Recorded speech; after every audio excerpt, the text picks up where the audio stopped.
And with great pleasure, I would now like to invite Honorable Dr. Swarnim Wagle, Member of Parliament, whose profound expertise in economics and his dedication to the advancement of Nepal's economic prosperity has made him invaluable today. Thank you very much, Honorable Minister, Excellencies, distinguished guests. We've been given 5 minutes, so it's hard to cover all the terrain that I would like to traverse. But let me cover two parts, the international landscape and the Nepali rationale.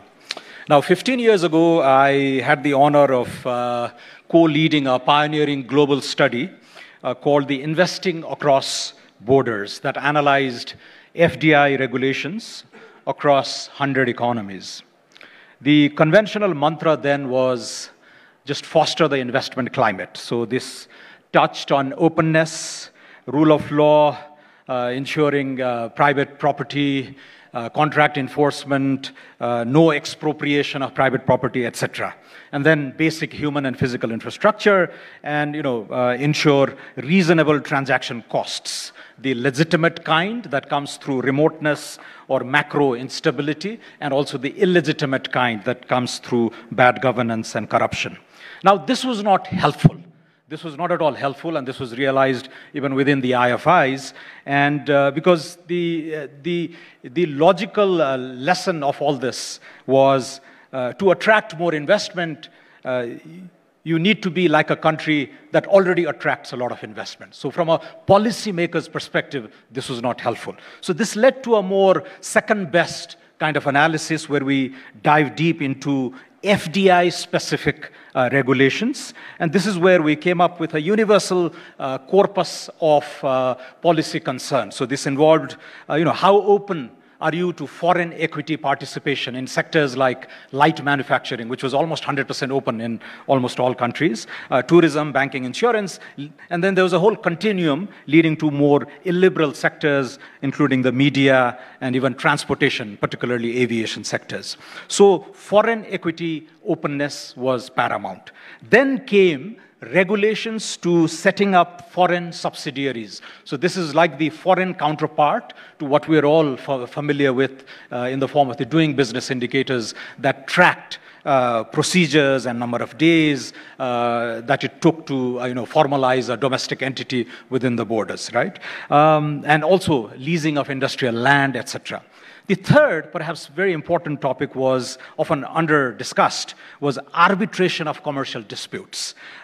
Is there a special statute for commercial arbitration? How long does it take to enforce an arbitration award? So this is of paramount concern to many foreign investors.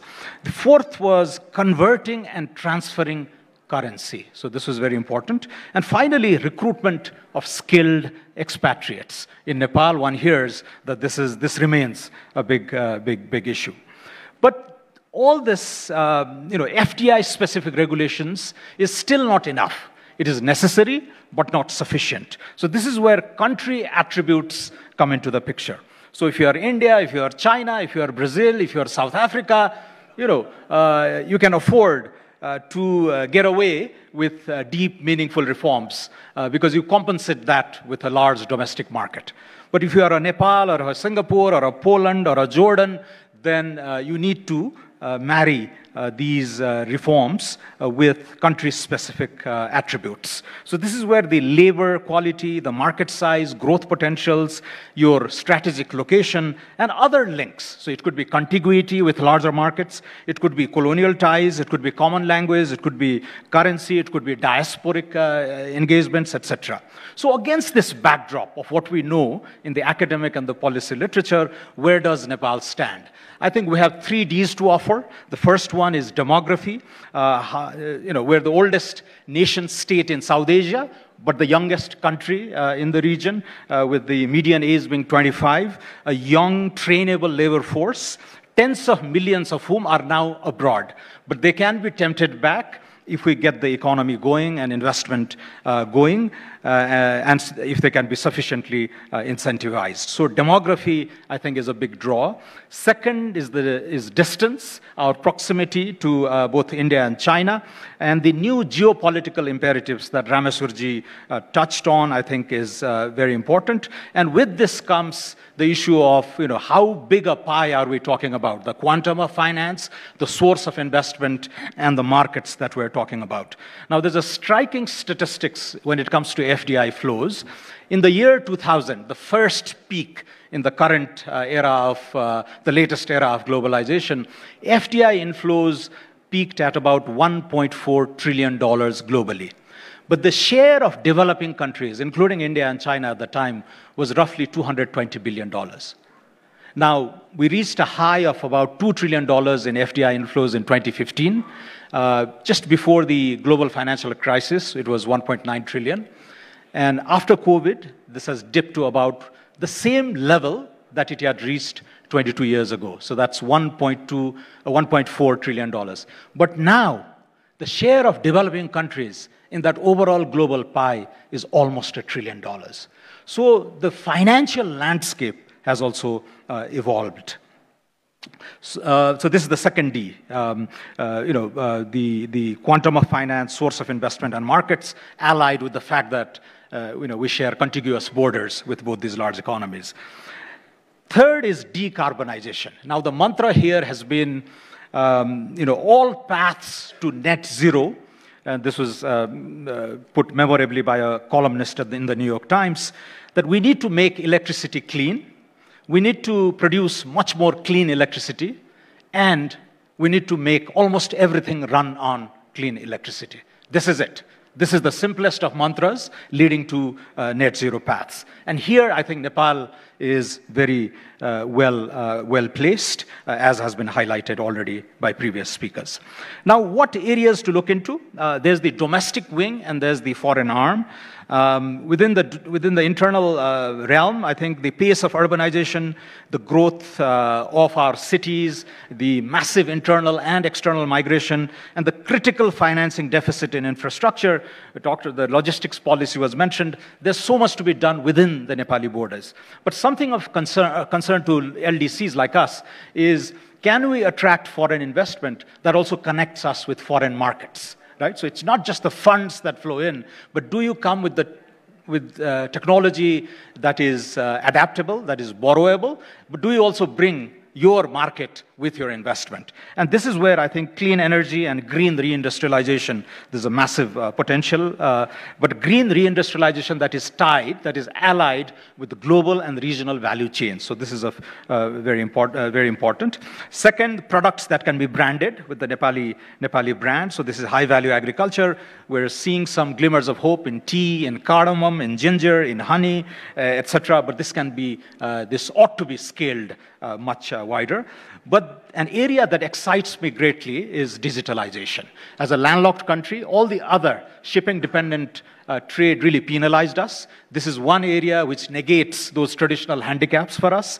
And I'm a pro bono chairman of an institute that led a landmark study a year ago on quantifying how many freelance digitalization workers are active in Nepal and what is the aggregate inflow of foreign earnings through these activities. And it's massive. It's almost, even a most conservative estimate is that it's half of official merchandise exports right now, but many colleagues in the industry tell us that it's actually 3 times larger than that. So just in 2020, 67,000 young freelancers brought in over $300 million. There are tech companies crossing the chasm from service to product now. And there's amazing fintech entrepreneurs active right here in Kathmandu. Recently, one of our friends launched the world's first borderless neobank connecting the United States and Nepal.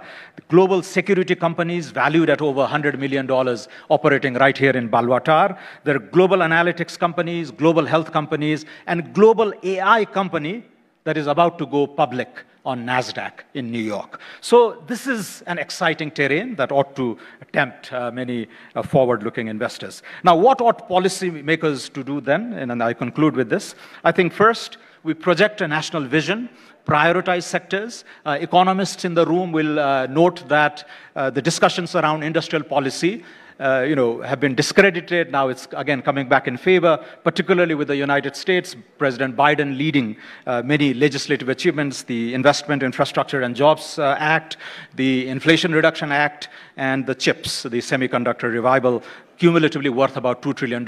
And this has been mimicked by all other OECD countries. So the stuff that we read in the 90s and the 2000s about how horrible industrial policy used to be is again gaining favor. This is where countries like Nepal would also, with the understanding of our major donor partners, to also really focus on targeted sectors to overcome market and coordination failures. Second is this need to signal to investors constantly. This is a never-ending process, and this is where I welcome and I commend the Minister of Finance for issuing new amendments to the Industrial Enterprises Act, to the Foreign Investment Act, to the Special Economic Zones Act, to the E-Commerce Act, to the Civil Aviation Act, forests, land acquisition, parks, and environment. But the trouble in Nepal is how we execute this, and I hope we would be able to show improvements there. And finally, when it comes to foreign investment, nothing beats that pioneer, that anchor investor who comes in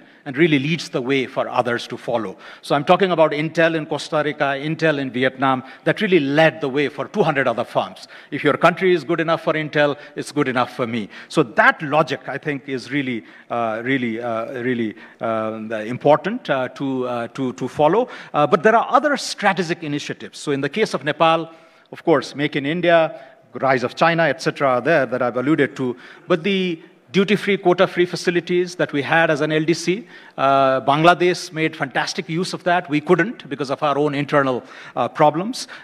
Given the transition periods, etc., there's a generous period that we can take advantage of, but sequel to LDC graduation, there are country-specific trade and investment treaties that we need to work on with the EU, with the US, ASEAN, Japan, Korea, etc. But it's that kind of country-to-country specific ties, and investors attracted and tempted from those particular markets that will do the trick when it comes to anchor investment. So let me stop here. Thank you.